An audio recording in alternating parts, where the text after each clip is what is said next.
Hello again, welcome back to Asgard, and welcome to just a really quick tutorial. It kind of looks like I'm doing the Praise the Sun emote from Dark Souls right now. Anyways, it's just a really quick tutorial that was requested on the Discord regarding the prospecting pick. Because it does work, it's not like a normal pick, it's used to detect ore veins. And so I just really quickly, I want to show you how this works and kind of demonstrate it. So I'm in creative mode, it works the exact same except in survival, you're actually going to have to break the blocks. I get to break them instantly since I'm in creative. This is on a test world. So what we're going to do is, I've got a prospecting pick. Now there's actually a multitude of different prospecting picks for the different metal types. There isn't any real difference between these except for durability, mining speed, that kind of stuff. So they're all going to work exactly the same. Okay, so what we're going to do is we need to find some raw stone. It can't be cobblestone, it can't be dirt. It actually has to be raw stone. So we're just going to dig down into the earth, and there's a little bit of granite rock. And then what we're going to do, we're going to hit tab and open up our chat. It's really important that you have your chat open for this because all of it is going to be detailed in the chat there. So what we're going to do is we're going to take and just break our granite rock. And it's right now it says sample too far away from initial reading, sampling around this point now. Need 3 more good samples. That's because I took one earlier and I forgot to get rid of it. But so basically, it says we need 3 more good samples because you need 4 samples altogether for the prospecting pick to work. And basically the way that it works is, now that this is where our first sample was, so we're going to have to come out a minimum of 3 blocks away from this sample and a maximum of 16 blocks. If you go over 16 blocks, it's going to try to make a brand new sample. So what we're going to do, we're going to count out 3 blocks, minimum of 3 blocks, and then left click right there and it says, okay, need 2 more good samples now. And then we can come out again, and you can do this however you want to. Like if I wanted to, I could come out, 3 over here and like do it right here, or 4 or 5 or 6, in this direction, and do it right over here. And then I could for example, come over here and just make a box with it. That's I think what I would prefer. I haven't actually used this in survival, but I have tested around with it a bit.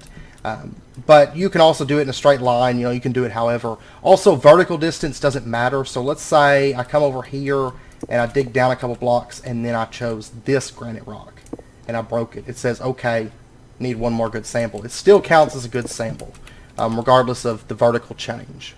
Your horizontal change is what matters. You need to make sure it's a minimum of 3 and a maximum of 16 from your original sample, or from your most recent sample. It has to be 3 from your most recent. I couldn't break this one and this one. It has to be like this sample, 3 away from it, this sample, 3 away from it, this sample, and then come back over. And then we're going to break our 4th sample, and this is going to be our final one. And there we go. You'll notice that I got a bunch of information there. It says I found 4 traces of ore. Gold, very poor density at 0.2%. Silver, very high density at 3.8%. Emerald is a poor density at 0.4%. And galena is a poor density of 2.8%. Now, the densities, where it says, very poor, very high, that is actually dependent upon the ore itself. So, for example, you can see silver is very high, while galena is poor, and they're only a 1% difference. That's because galena is normally a more common material, whereas silver is a bit more rare. So finding 3.8% silver in this area is very high. That's a good source for silver. However, galena, where you can normally find larger percentages of, say, I don't know the exact amounts, 10, 15% or whatever, it's going to be a lot more common. So only finding 2.8% here is not a good density if you're looking for galena. So that's how that works. And you'll notice that on the percentage thing, I want to make note of that. There is 2 zeros instead of 1. That's because it's per 1,000. So it doesn't mean that chances are the chunk is 3.8% made up of silver. It's out of 1,000 instead of out of 100. On percentages. So just a heads up on that. Now, one thing to note is when you're using the prospecting pick, it does not detect the actual metals in the chunk. This is all detailed very well on the wiki, so you're welcome to check that out. I just kind of wanted to show you guys hands-on how this thing works. But the way that it works is instead of detecting and actually reading the chunk that you're in, it actually looks at the density map.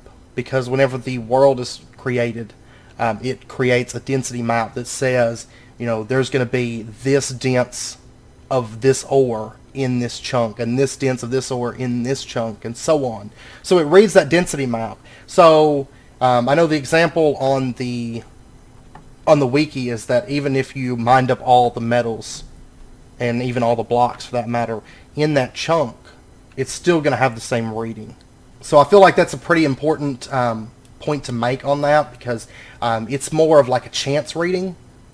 Like that's the chance of that material that you're going to find, but generally the higher the chance, the more of that metal you're going to find.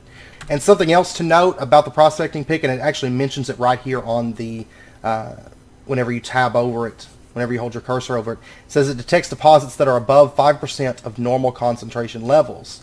Does not register surface copper, quartz, rock salt, or lapis lazuli. And surface materials are whenever they're like literally right at the surface of, like you can dig down through the grass just a little bit and you'll find that material.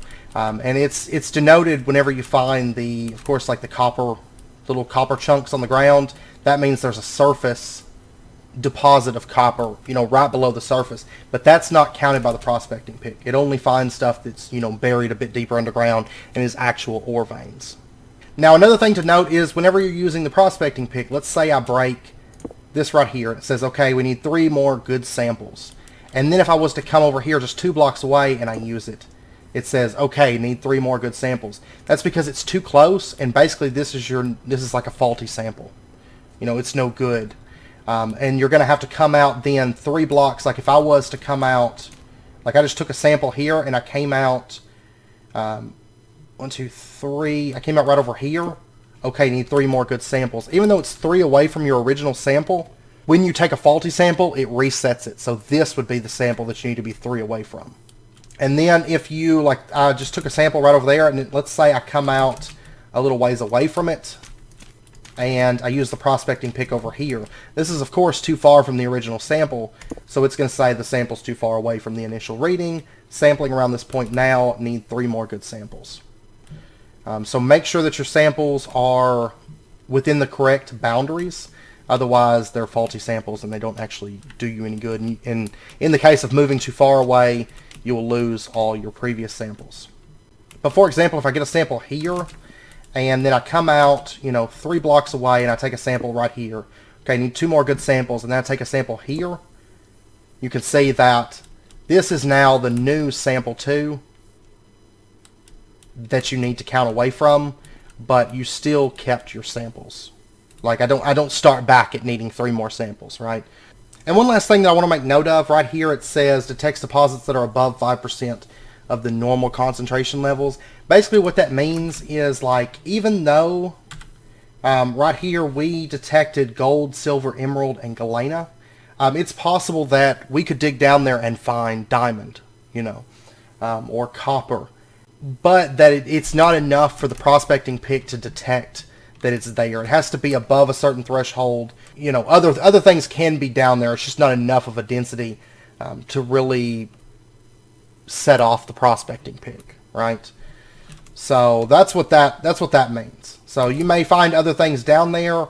Of course, if they're surface samples, the prospecting pick's not going to pick them up regardless.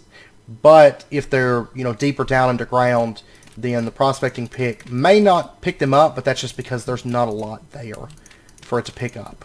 So once again, just a quick rundown. You take your sample, and we need 3 more good samples. So we're going to come out at least 3 blocks up to like 16 blocks. Take another sample, and then we need 2 more good samples. And then let's actually just do a line this time, because we did a box last time. We'll come out again, take another sample, need 1 more good sample, and then if we wanted to, we could come out like, just to show you a little bit of variety here, we'd come out like over here, take another sample, and there we go. We found 5 traces of ore. We found lignite, very poor density of only 0.6%. Bituminous coal, poor density of 4.7%. Deep copper is a high density at 16.5%. Diamond, very poor density at 0.1%. and sulfur very poor density at 1.9%. So that's how that works. And a couple side notes, it does detect where it gets the reading from is from the first sample that you take, not the fourth one. It's not a combination. It takes it, if your samples are straddling like 2 or even 3 chunks or 4 chunks for that matter, it's still only going to be reading from that first sample location. And also, whenever you take a sample, you may get the exact same reading in the chunks around it, because the way that the ores generate, they generate in veins.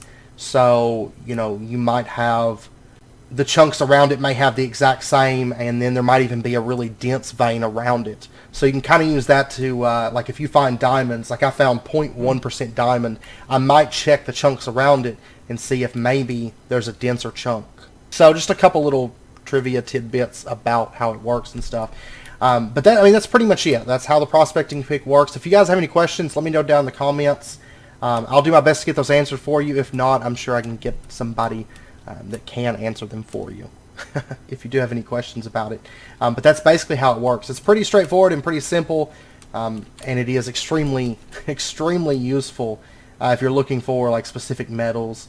You don't want to just like blind mine down into the ground, So anyways, I hope you guys enjoyed it. I hope you found it helpful and it answered any questions that you had about the prospecting pick. And if you did, as always, be sure and hit that like button. Go ahead and subscribe if you're not already. Stay up to date with when new videos come out. And I hope to see you guys next time for more vintage stories. So until then, as always, do take care. Stay safe. I'll see you guys next time.